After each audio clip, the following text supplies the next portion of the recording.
এবার থেকে ভুলে যান মিড ডে মিল। ছাত্রদের জন্য বিশেষ খাবারের ব্যবস্থা করা হয়েছে কেন্দ্রের পক্ষ থেকে। কি রয়েছে আজকের এই প্রতিবেদনে সেটাই আপনাদের জানাবো। সহজপাঠ ইউটিউব চ্যানেলে আপনাদের সকলকে স্বাগত জানাই। মিড ডে মিল স্কিম এখন পিএম পোষণ প্রকল্প। স্কুল পড়ুয়াদের মোদী সরকারের এই প্রকল্পের আওতায় আনা হয়েছে 2021 সালেই। স্কুলে আসা প্রতিটি পড়ুয়ারা যাতে কোনোভাবেই অভুক্ত না থাকে তার জন্য কেন্দ্র সরকারের তরফ থেকে দীর্ঘদিন ধরেই চালু রাখা হয়েছে mid day meal. Mid day meal প্রকল্পের মাধ্যমে প্রতিটি পড়ুয়াদের পেট ভরে খাবার খাওয়ানো হয়।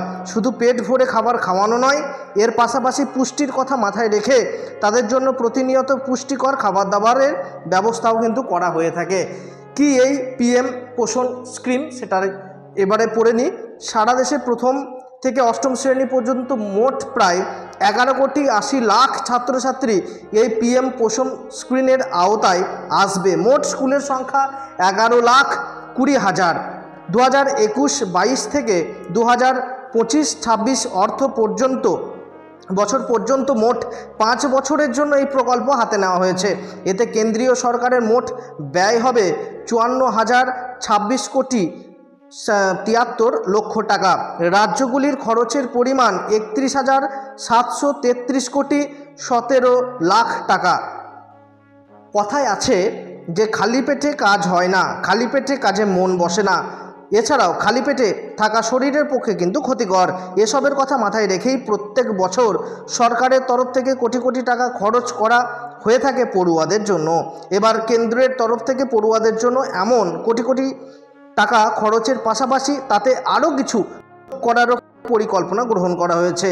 কেন্দ্রের এই সিদ্ধান্তের ফলে পড়ুয়াদের পেটে পড়তে চলেছে আরও বাড়তি পাওনা। তাহলে কি রয়েছে সেই মিড ডে মিলের সঙ্গে আমরা কি পাবো এবারে জেনে নেব। কেন্দ্র সরকারের তরফ থেকে নতুন পরিকল্পনা অনুযায়ী মিড ডে মিল ছাড়াও ব্রেকফাস্ট দেওয়ার পরিকল্পনা গ্রহণ করা হচ্ছে। যদিও এই ভাবনা চিন্তা 2021 সাল থেকেই করা হচ্ছে। 2021 সালে এমন প্রস্তাব দেওয়ার পর অবশ্যই সেই প্রস্তাব হিমঘরে চলে যায়।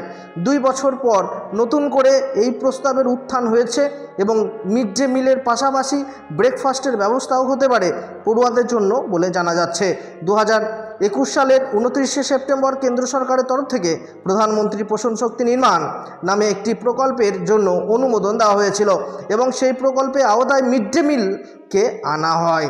এই প্রকল্পের মধ্যে দিয়েই মিড ডে মিলের খাবার দেওয়ার পাশাপাশি খাবারের মেনুতে বিভিন্ন ধরনের পুষ্টিকর খাদ্য সামগ্রী যুক্ত করা হয়। 2025-26 সাল পর্যন্ত এই পিএম পোষণ স্কিম চালানোর জন্য অনুমোদন দেওয়া হয়েছে। এর মধ্যেই মধ্যাহ্ন ভোজনের সঙ্গে ব্রেকফাস্ট পুষ্টিকর খাবার দেওয়ার প্রস্তাব দেওয়া হয়। তাহলে আমরা বুঝতে পারছি যে এবার মিড ডে মিলের সঙ্গে কিন্তু ব্রেকফাস্টেরও ব্যবস্থা কিন্তু করা হচ্ছে কেন্দ্র সরকারের তরফ থেকে।